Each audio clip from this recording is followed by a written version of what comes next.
신약 성경 히브리서 4장 14절부터 16절까지의 말씀입니다. 신약 성경 히브리서 4장 14절부터 16절까지의 말씀입니다. 말씀 찾으신 줄 알고 제가 말씀 공독합니다. 그러므로 우리에게 큰 대제사장이 계시니 승천하시니 곧 하나님의 아들 예수시라. 우리가 믿는 도리를 굳게 잡을지어다. 우리에게 있는 대제사장은 우리의 연약함을 동정하지 못하실 리가 아니요 모든 일에 우리와 똑같이 시험을 받으시니로되 죄는 없으시니라. 그러므로 우리는 긍휼하심을 받고 때를 따라 돕는 은혜를 얻기 위하여 은혜의 보좌 앞에 담대히 나아갈 것이니라. 아멘. 오늘 더 큰 대제사장이신 예수라고 하는 이 제목을 좀 붙였습니다. 왜 더 큰 대제사장이신 예수다라고 했냐면 이 완전하신 하나님, 완벽한 사역을 감당한 예수 그리스도이시기에 뭐라 더 표현할 길이 없어서 이렇게 제목을 좀 달았습니다. 이거보다 더 많은 더 큰 표현도 아마 더 있을 거라 생각했는데 제게는 이것이 더 합당하고 가능한 얘기겠다라고 생각했어요. 그래서 더 큰 대제사장이신 예수라고 하는 이 제목을 함께 생각하면서 내게 베푸신 예수 그리스도의 그 사역과 은혜가 무엇인가, 그 완벽히 이루신 그 사역의 성과가 나에게 미치는 영향은 무엇인가, 우리는 함께 그 은혜를 생각하면서 우리는 함께 말씀을 상고해야 될 줄로 압니다. 한마디로 얘기한다고 한다면 구원의 새 길을 여셨다라고 단 한마디로 얘기하라면 그렇게 말할 수 있을 것 같아요. 구원의 새 길을 여셨다. 왜 구원의 새 길입니까? 그 말인즉슨 그 뒷면에는 이전에도 길은 있었어요. 그런데 그 길에 있어서 이제 계속해서 매년마다 드리게 되는 그 번거로움을 이제는 없앴다라는 의미도 그 안에 포함되어 있는 겁니다. 전에는 제사장 중에서 각 부족의 제사장 중에서 한 명이 골라져서 대제사장이 그 거룩한 사역을 짊어지고 몸과 마음과 생각과 모든 것들을 성결케 하고 거룩케 하고 먼저 대제사장이 그 지성소에 들어가야 되기 때문에 지성소에 들어갈 때에 성소를 지나 지성소로 들어갈 때에 발부터 들어가던 그 순간부터 만약 그 과정 거룩케 하고 성결케 하는 과정을 바로 안 하면 어떻게 됐습니까? 바로 죽는 거예요. 즉살 그 자리에서. 그랬기 때문에 이 번거롭고 힘든 이 사역에 관련하여서 예수 그리스도께서 구원의 새 길을 여셨다. 왜요? 그분은 완전하신 분이요, 그분은 하나님과 동등된 신분이시며 죄가 없으신 분이시기 때문에 이 일들 가운데 인생처럼 인간처럼 그 제사장들처럼 그런 번거로움이 없이 단번에 끝낼 수 있는 사역을 감당하셨다라는 것입니다. 그러면 이런 질문도 아마 들 수 있을 것 같아요. 그러면 진작에 그렇게 하시지? 아니요, 천만이에요. 진작에 그렇게 했다고 한다면 아예 시작조차는 안 했죠. 사람을 창조하시지도 않았을 것입니다. 아마 그렇다고 한다면 말이죠. 그러나 하나님께서는 우리를 사람을 창조하시고 코에 생기를 불어넣으시니 생명이 된지라 라고 하신 그 장면을 통하여서 우리는 항상 고백합니다만 하나님이 우리를 얼마만큼 사랑하시는가. 하나님이 사람을 창조하신 그 목적은 하나님께 예배하게 하기 위한, 즉 예배, 서로 교제케 하시는 함께 임마누엘의 하나님, 우리와 함께 하시는 하나님의 그 은혜가 우리 안에 포함되어져 있는 놀라운 은혜라는 사실들을 알 수가 있는 것입니다. 왜 그러면 번거로운 이런 제사, 즉 속죄의 규례들이 왜 일어났었습니까? 우리가 잘 아는 부분입니다만 짧게 다룬다고 한다면 바로 첫사람 아담이 하와가 선악과 먹지 말라고 했었던 그 선악과를 먹음으로 말미암아 범죄한 이래로 인간은 줄곧 죄의 속박 아래서 고통당해왔던 거예요. 그것을 이제 끊어내시기 위한 방편과 수단이었는데 그마저도 무엇이었습니까? 불완전한 인간이 대제사장으로 일들을 감당하다 보니까 그 안에 무엇이 있었습니까? 흠결이 일어나는 거예요. 어쩔 수 없이 말이죠.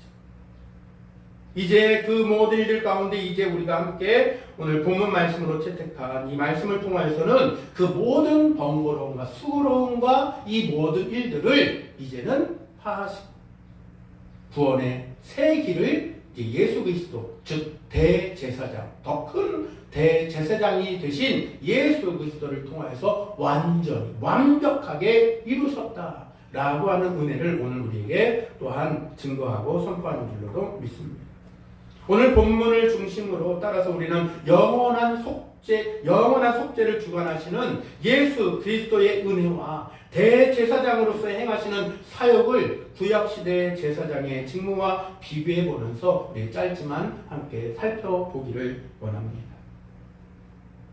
왜 예수님이어야 했는가라는 것이죠. 첫 번째는 그분은 완전한 중보자 예수 시기에 그런 것이 가능했다라는 것입니다. 그래서 예수여야만 했다는 것입니다.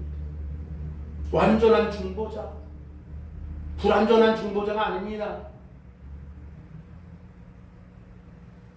사람 중에 지파의 제사장 중에 뽑힌 자들 그 가운데 대제사장 지성소로 들어가야 하는 그 대제사장들은 완전한 중보자가 아니에요. 불완전한 중보자였습니다.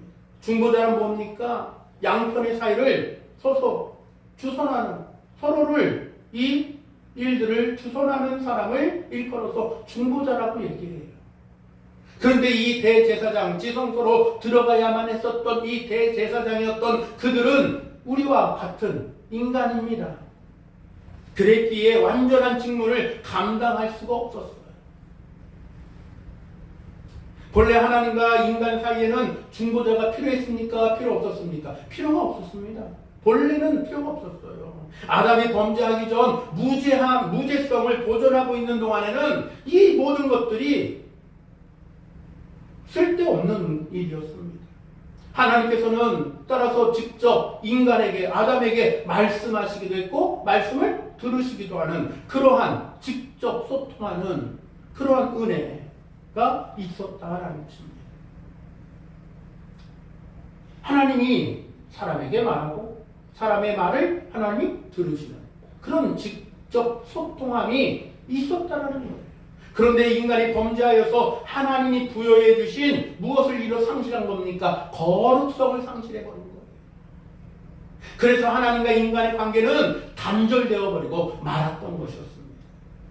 이제 인간은 중재 없이는 하나님 앞에 설 수도 없고 엎드릴 수도 없는 그런 상태가 되어버린 거예요.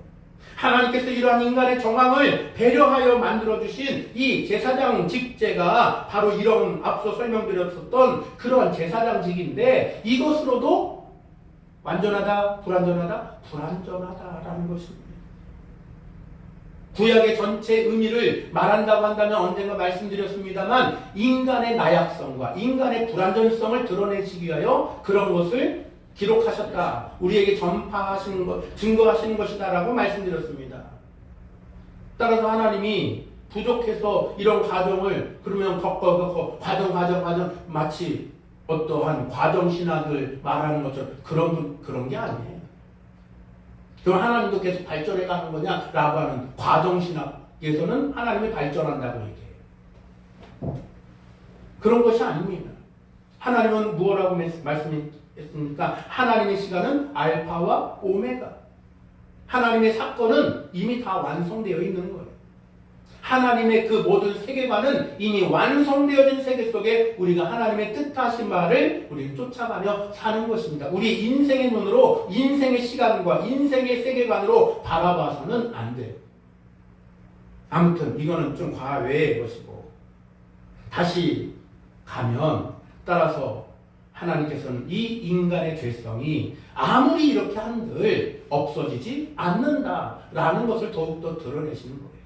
따라서 이러한 직제도 주시고 이런 과정, 힘든 과정이긴 합니다만 하나님께 나아갈 수 있는 이런 과정도 주셨지만 역시나 아직까지 불완전한 존재, 역시나 범죄하기 쉬운 속성을 지닌 인간이었기 때문에 이 맡겨주신 직무를 다 완벽히 감당할 수가 없었어요.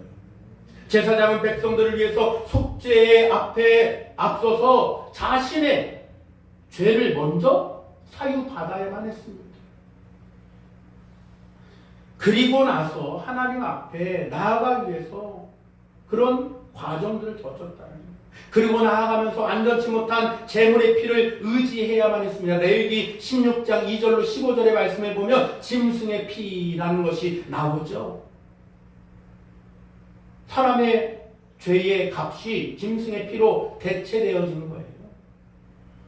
히브리서 10장 1절로 4절에서도 그러한 부분에 다뤄지는데 이제는 짐승의 피가 아닌 누구의 피로? 보혈의 피 흘리신 예수 그리스도의 보혈로 말미암아 그 모든 것들을 완벽히 해결하시는 은혜가 있다, 생겨났다는 것을 또한 기록하고 있습니다.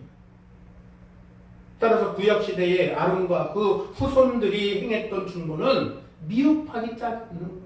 그럼에도 불구하고 그 일들을 통하여서 무엇을 드러내시고 무엇을 나타내신 것입니까? 인간의 나약성과 인간의 죄성을 드러내고 뿐만 아니라 장차 오실 그리스도의 행할 사역을 예표하는 것에 불과한 것다라는 것이었습니다.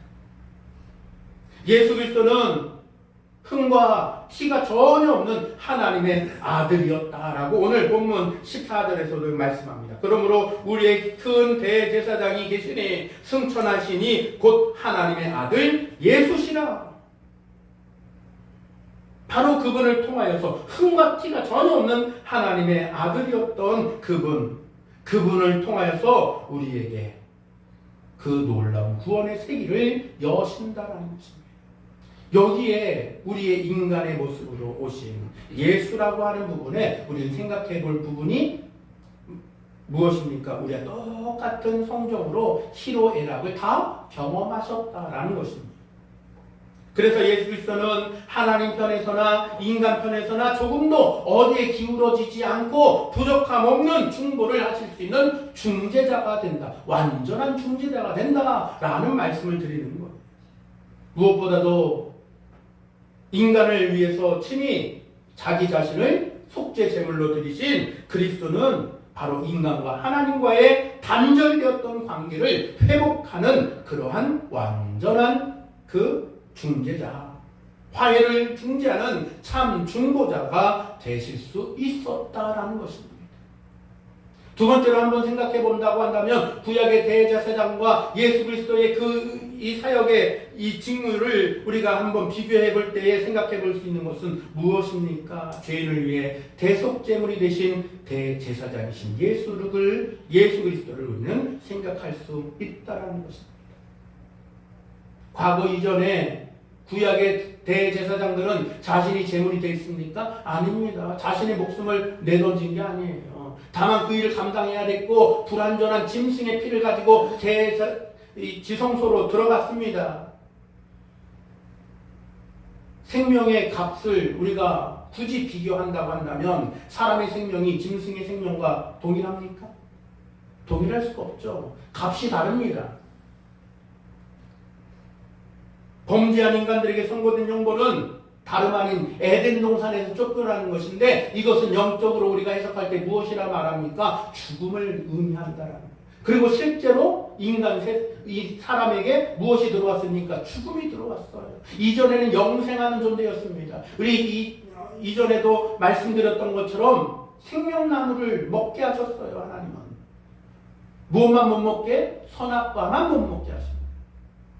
그러니 사람으로 말미암아 그 생명나무를 통하여 우리가 그 동산 안에서 영생하는 은혜와 축복을 받아 누렸는데 이 에덴 동산에 쫓겨나고 화영검으로 둘러서 들어가지 못해 감추시고 막으셨다라고 했습니다.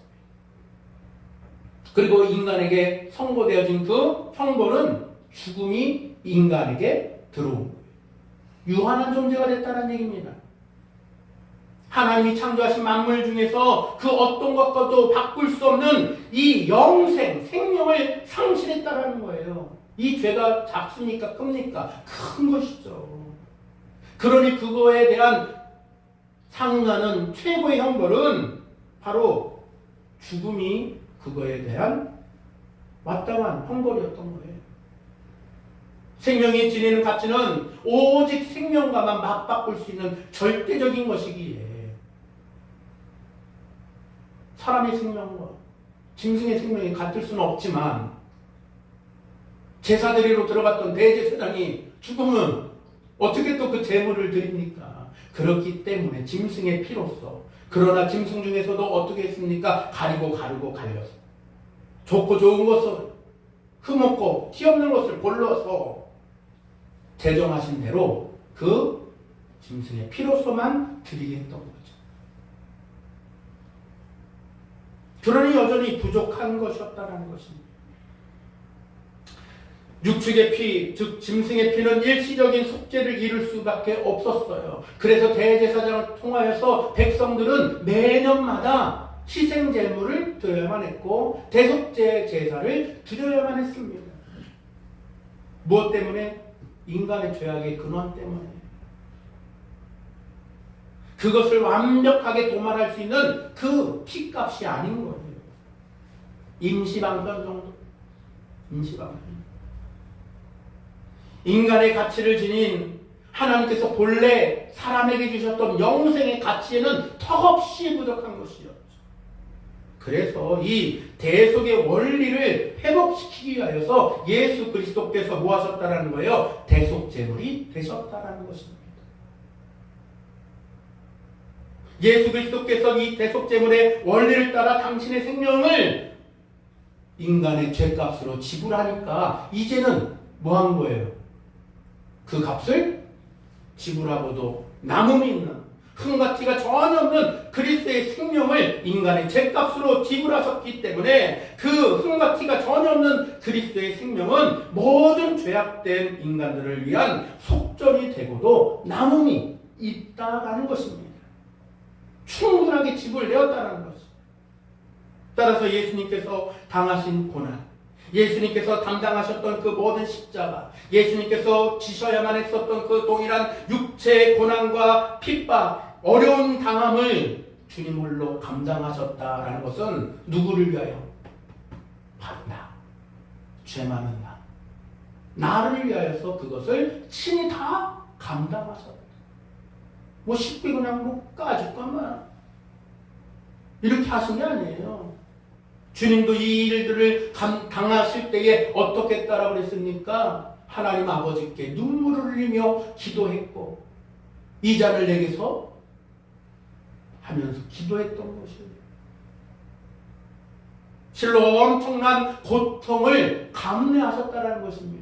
왜요? 인간의 육체를 입고 오신 그분, 인간의 고통을 함께 다 그 안에 축약해야 되기 때문에 다 감내하셔야만 무엇을 알고 있기 때문에 인간의 고통과 인간의 그 저주의 그 모든 일들을 하나님과의 관계를 다시 설정을 하여서 중재자로서의 역할을 감당할 수 있기 때문에,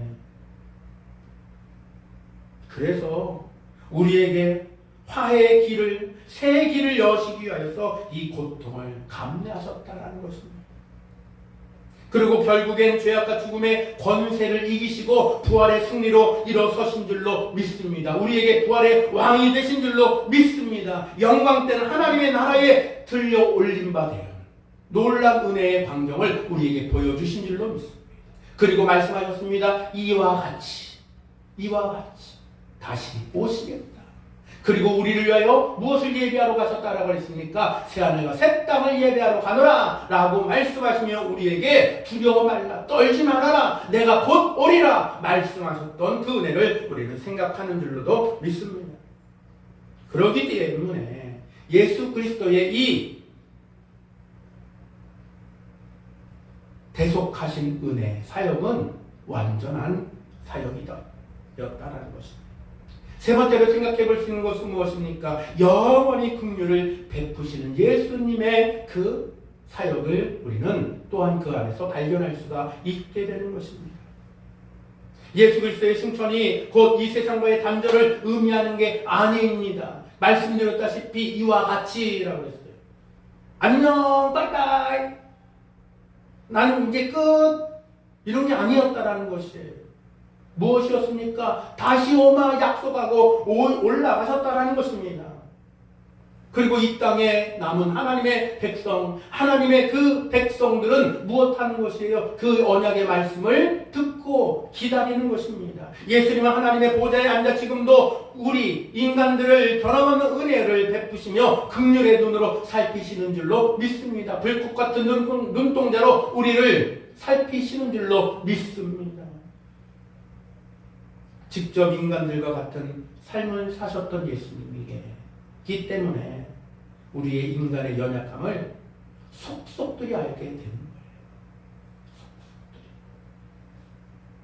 속속들이. 어려운 처지에 겪어본 사람이 어려운 사람을 보면 그 처지를 알 수 있듯이 말이죠.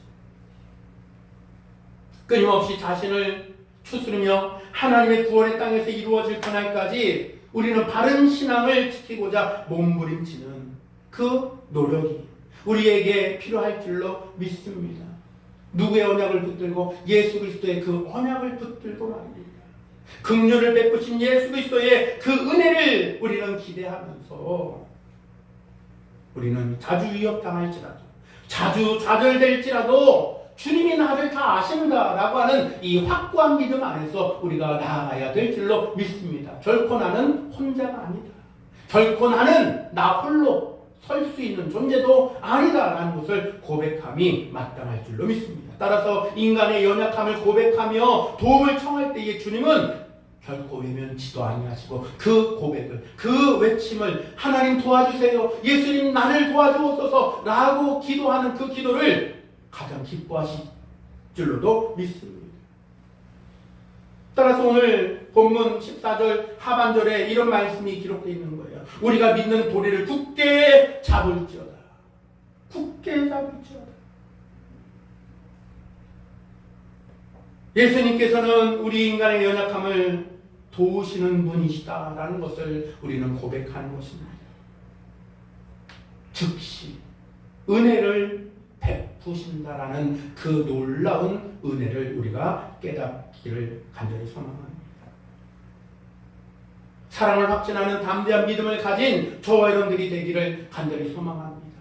예수님이 보여주신 그 사랑은 그냥 세상과 같은 그런 사랑이 아닙니다. 금요일에도 우리가 말씀드렸던 것처럼 진실한 사랑이에요. 진정한 사랑. 그 사랑은 그 어떤 것과도 비교할 수 없는 진실한 사랑이다라는 것입니다. 따라서 그리스도께서 우리에게 보여주신 그 사랑의 확신은 어느 순간까지 함께 하시는 것이냐면 심판의 순간까지 함께 하시는 거예요. 심판의 순간까지도 우리를 위하여서 변론하시는 중보자가 되시는 줄로 믿습니다. 16절의 말씀을 보면 이렇습니다. 그러므로 우리는 긍휼하심을 받고 때를 따라 돕는 은혜를 얻기 위하여 은혜의 보좌 앞에 담대히 나아갈 것입니다. 백보자 심판 그 앞에 은혜의 보좌도 함께 있는 줄로 믿습니다. 그리스도께서 그 심판의 순간까지도 누구를 위하여? 나를 위하여 변론하신다, 중보하신다라는 것입니다. 성 프란체스코의 제자가 어느 날 꿈속에서 하늘나라에 올라가는 아주 상스러운 꿈을 꾼 거예요. 꿈속에서도 너무 마음이 설렜습니다. 이곳이 하늘나라인가? 하면서 말이죠.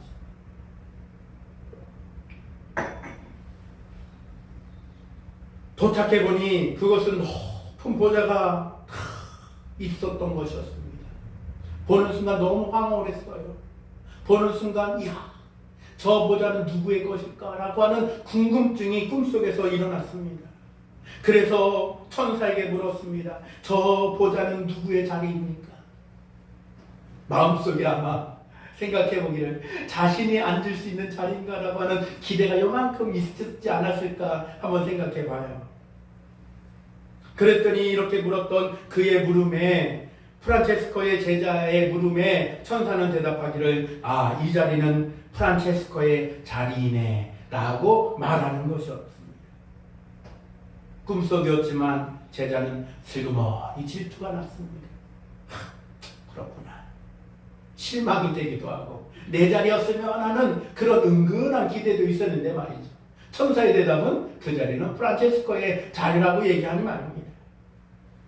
꿈에서 깬 후 그 제자는 자신의 스승인 프란체스코에게 가서 이렇게 말하는 것이었습니다. 선생님은 스스로 어떤 사람이라고 생각하십니까? 조금은 가시돋친 그러한 질문이었습니다. 그랬더니 프란체스코는 대답하기를 나는 이 세상에서 제일 약한 사람이지 라고 대답하는 것이었습니다. 그러자 그 제자가 얼굴이 붉어지며 화가 난 음성으로 이렇게 말하는 것입니다. 선생님의 대답은 위선이고 거짓입니다! 라고 항의를 했던 거였어요. 그러자 성 프란체스코는 웃으며 대답하기를 자네가 몰라서 그렇지 만약 내가 받을 은혜를 다른 사람들이 받았다면 그들은 나보다 더 훌륭한 사람이 되었을 것이세 하며 인자 미소를 지으며 말하더라는 것이었습니다. 오늘 우리가 마주한 본문 말씀은 이렇게 저와 여러분들에게 묻고 있습니다. 우리가 믿는 도리를 굳게 잡고 있는가? 14절 하반절에 있는 말씀입니다. 우리가 믿는 도리를 굳게 잡고 있는가라는 것입니다. 예수님은 하나님 아버지로부터 받은 사명대로 도리를 다 감당하셨습니다. 도리란 무엇입니까? 반드시 감당해야 할 하나님의 법도 하나님의 사명을 말할 수 있는 것이라고 했습니다.